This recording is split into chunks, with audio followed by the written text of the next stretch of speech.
IIM UPSC tuitions only in Tirumala IAS Institute, Chaitanyapuri. Call chesi ipude join avandi.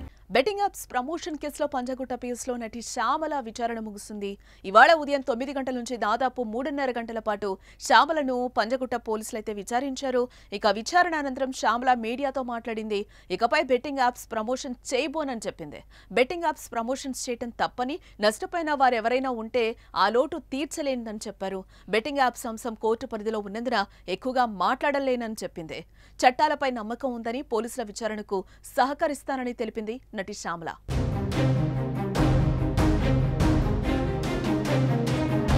ఇక betting app కేసులో విచారణకు రావాలంటూ వారం రోజుల క్రితం పంజాగుట్ట పోలీసులు శ్యామలకు నోటీసులు పంపించిన విషయం తెలిసిందే. ఆ నోటీసులకు ఆమె స్పందించకపోగా విచారణకు హాజరు కాకుండానే తెలంగాణ హైకోర్టును ఆశ్రయించింది. ఈ కేసులో తనను అరెస్టు చేయకుండా ముందస్తు బెయిల్ ఇవ్వాలని హైకోర్టులో పిటిషన్ దాఖలు చేసింది.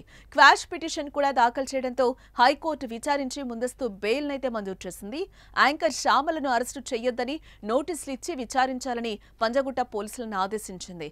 ఈ నేపథ్యంలోనే సోమవారం పోలీసుల విచారణకు హాజరు కావాలని న్యాయస్థానం సూచించగా ఉదయమే విచారణకు హాజరైంది. ఆంధ్ర 365 అనే బెట్టింగ్ యాప్ ను గత కొంతకాలంగా శ్యామల ప్రమోట్ చేసినట్లుగా తెలుస్తోంది.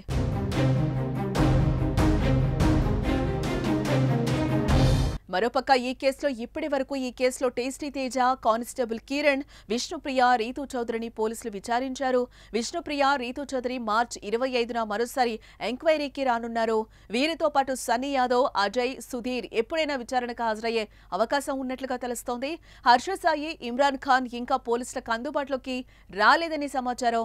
ఈ కేసులో పరారీలో ఉన్న వారికి మరోసారి నోటీసులు ఇచ్చేందుకు పోలీసులు భావిస్తున్నారు.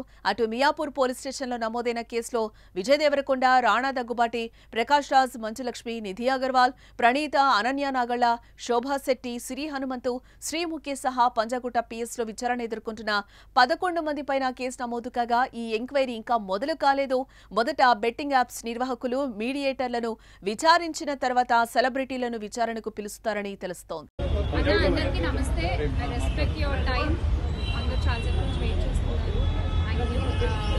ఇన్వెస్టిగేషన్ జరుగుతోంది, మీ అందరికీ తెలుసు.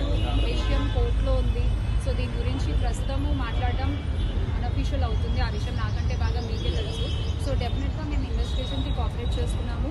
చట్టాల మీద, న్యాయ వ్యవస్థ మీద నమ్మకం ఉంది. ఖచ్చితంగా కల్పిట్స్ని పట్టుకోవడంలో నేను ఎంతవరకు సాయం చేయగలను అంతవరకు డెఫినెట్గా పోలీసులకి నా సపోర్ట్ ఎప్పుడూ ఉంటుంది.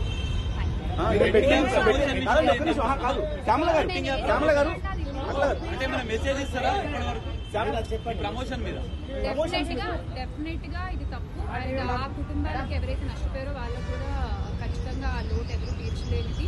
ఇంకా ముందు ఇలాంటివి ఏమీ జరగకుండా తీసుకోవాల్సిన బాధ్యత మన అందరిపై ఉంది. ఇది ఒక రెస్పాన్సిబుల్ సిటిజన్ గా చెప్తున్నాను. Bank statement